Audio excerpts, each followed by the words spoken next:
Aujourd'hui dans l'histoire, Gustave Adolphe de Suède bat la Ligue catholique à Breitenfeld. Depuis le 23 mai 1618, le Saint-Empire est déchiré par les guerres de religion entre protestants et catholiques. Mais côté protestant, après être allé de défaite en défaite, c'est au tour des Suédois d'intervenir pour la troisième phase de la guerre avec les Suédois de Gustave Adolphe II. Ce dernier se porte à la rencontre du général Tilly, commandant des armées catholiques, qui vient de ravager la Saxe et de pousser ses soldats dans les bras des Suédois. Ces derniers alignent un total de 42 000 hommes face à 35 000 catholiques. La bataille se déroulera sur la plaine de Breitenfeld, non loin de Leipzig. Gustave Adolphe a un atout dans sa manche, son artillerie. Les canons de gros calibre sont regroupés pour concentrer leur feu sur des points clés, et les plus petits canons sont utilisés pour un soutien mobile à l'infanterie.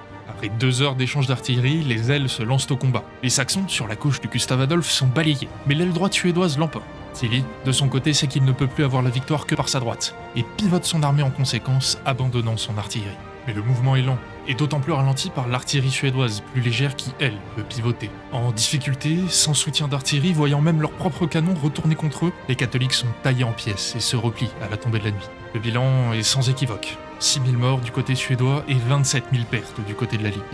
Gustave Adolphe a donc le champ libre pour reprendre la main et rassemble la cause protestante derrière lui, relançant la guerre de 30 ans.